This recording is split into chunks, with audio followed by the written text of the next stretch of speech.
everybody. I'm Larry Ridley, and this is the NFL on EA Sports. Anticipation is mounting for today's game, and we've got two quarterbacks looking to make an impact. It's the Broncos going up against the Saints. With that, we'll send you out to the Mercedes-Benz Superdome in New Orleans, where we'll check in with the two men calling the action, Brandon Gaudin and Charles Davis. First opened back in 1975. There's a look inside the iconic Mercedes-Benz Superdome in downtown New Orleans. Coming up, we've got a good matchup on tap between the Denver Broncos and the New Orleans Saints.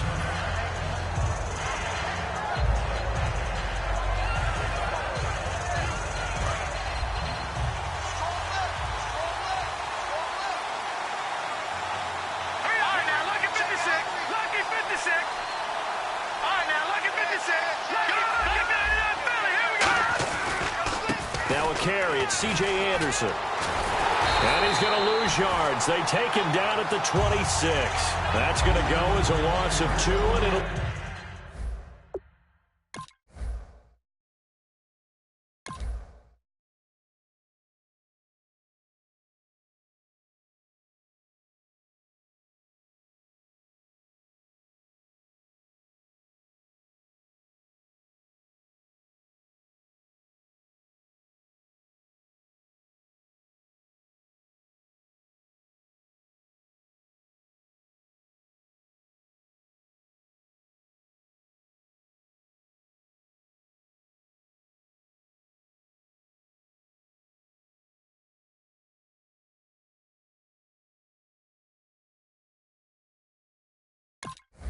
be second down.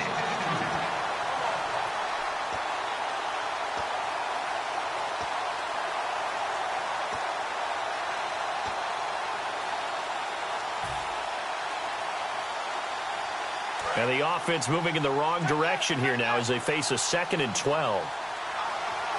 Here we go now. To throw on second is Simeon. And the catch made. This is Emmanuel Sanders. Sanders, the former...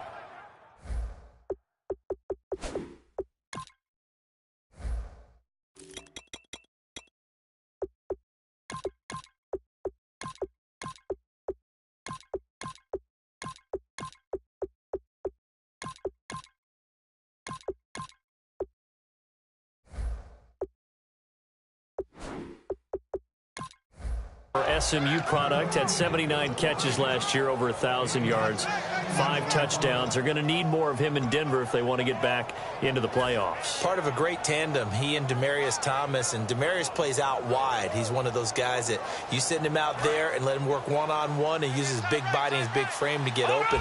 Emmanuel Sanders, he has the ability to work inside as well. And he's not just quick, he's also fast, and he's dependable for a quarterback because a lot of the routes he runs are right in the sight line. Easy throws for a QB.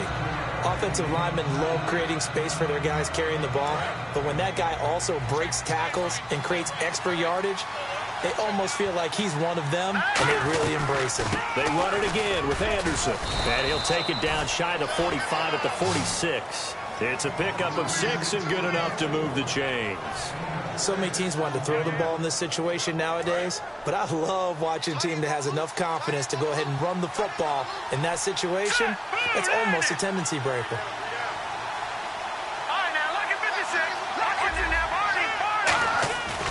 First down. Here's the run with Anderson. And he's going to be met at about the 43. 2 yards on the carry there. It'll be second down. Here's the offense, and you got to talk about the guy that they nicknamed Bebe, Charles Demaryius Thomas. You worry about him catching the ball, but you worry more about what he does after the catch. Big, strong, physical. He makes plays downfield.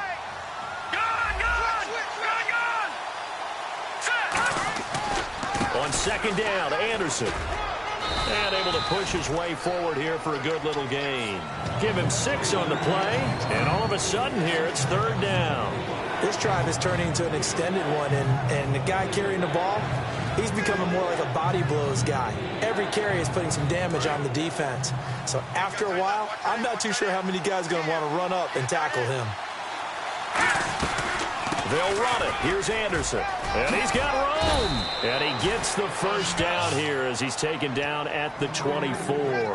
And that's the way to get things started the first time you touch the football on the road. And you have to believe all week long, all they've talked about is, okay, going into a hostile environment. We're the visiting team. How do we take control of this ball game early?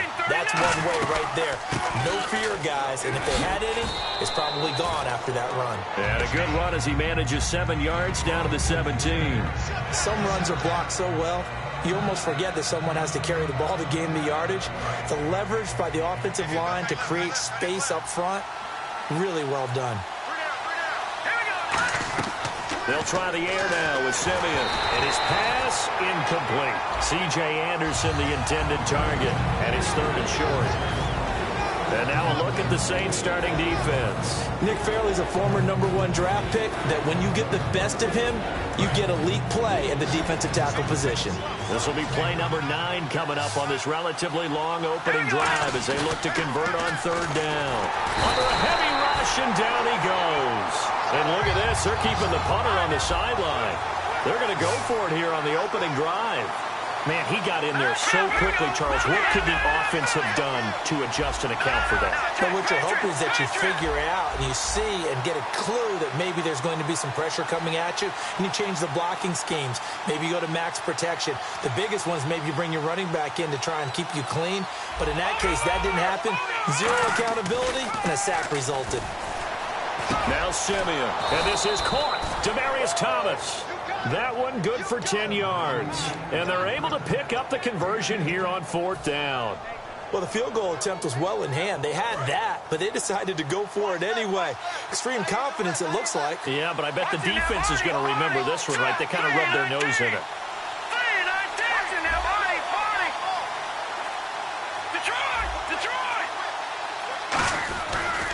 They give it to Anderson. And he will maneuver his way down to about the 7. And give him 4 yards there. It'll be 2nd and 6. Not a run that you're going to write home about, but still a good first down run. That's what an offense calls staying on schedule. 3 to 4 yards on first down, you're set up very well for the rest of the drive. Simeon. That is caught at the 7-yard line.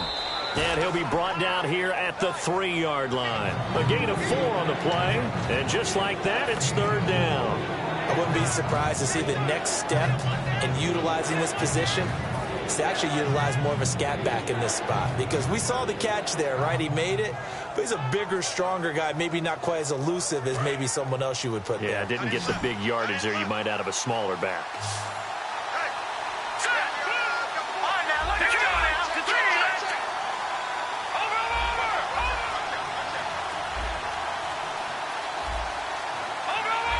The play clock's running down. 3rd down now. It's C.J. Anderson. And this one will wind up with him losing yardage back to the 4-yard line. And it appears they'll go for it here on 4th down. A big call on the game's opening drive. Simeon. And this is incomplete. The Broncos unable to convert here on 4th. And this crowd into it early. Their guys stand tall on the opening drive of the football game. Very tough spot here for the offense to start.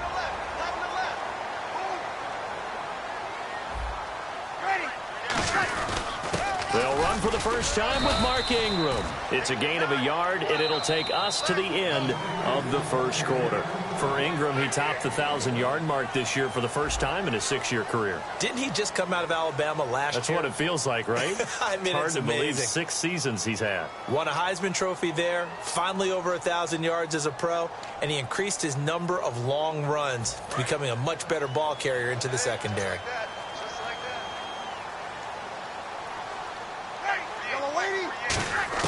Back near his goal line. Here's Breeze. And it's caught. Kobe Flainer. And they're going to get this one up past the 25. 23 yards on the play. And there they went crossing route against the zone defense. What do you think of that? Takes real coordination between the passer and the receiver, because you've got to read those zones and where the open spots are and be on the same page with the guy throwing the football. Because sometimes you're throwing it in front of the zone. Sometimes you're throwing it between the zones. Sometimes the receiver's going to just kind of find a spot and what we call sit down and present himself to the quarterback and throw it there. It's a tough read, but when they're in sync, it's really effective. So the offense now dealing with a 2nd and 7.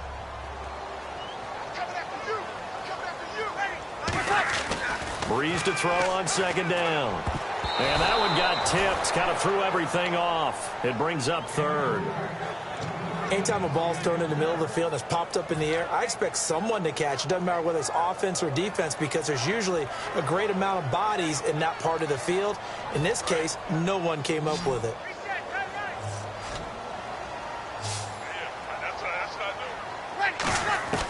Now Breeze on 3rd down. And he's got his man in stride, complete. And he'll be out of bounds after getting this one across the 40. A nice pickup there of 11 yards, and it'll move the sticks. And now the passing game here in the 2nd quarter starting to heat up a little bit. Don't you feel the rhythm starting to happen, right? You see it now. The confidence is starting to rise. I think now as a play caller, because that has happened, you lean on it a little bit more. You don't go totally away from running the football, but you do say, guess what? We can throw it. We can throw it well with a whole lot of confidence. Little lull in the action here to go over an offseason storyline that's kind of interesting. L.A. a couple years ago, they have no teams, and now they're going to have 2 with the move from San Diego to L.A. What does that mean for the league and for the Chargers? It seems like an easier transition, doesn't it, than St. Louis when they moved back to Los Angeles. Less culture shock. Less culture shock. Less, obviously geography, the whole deal. But it's a transition still is not going to be easy. Remember, they're going to go play in a soccer stadium, essentially, for at least the first couple of years before they share a stadium with the Rams. So that changes things. Obviously, trying to create an identity in the market they haven't been in a long time. They began as the Los Angeles Chargers, but only played 1 season as such. Now, Breeze again. And he's got Snead. But he will have a first down here at about the 40. They call it a gain of 19, and it moves the chains. In recent years, the slot receivers really gained stature in the NFL because they can do so many things. Yes, they can line up wide like your normal wide receiver, but to have that kind of courage and toughness to run routes in the middle of the field and become dependable targets for their quarterbacks and move the sticks, those guys are worth their weight in gold. It's a loss of a yard there, and now 2nd down.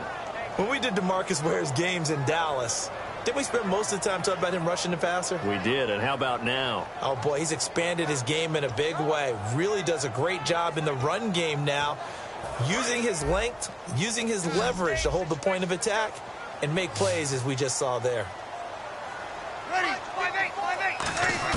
Now Breeze throwing on 2nd down. Going up top, and he knocks the ball away, and it falls incomplete. Thomas, the intended target, and it's 3rd down. I know the initial focus was on how far that pass was downfield, but how about the coverage on the play? Able to stay with him, get his hands where the receiver's hands were going to try and catch the ball.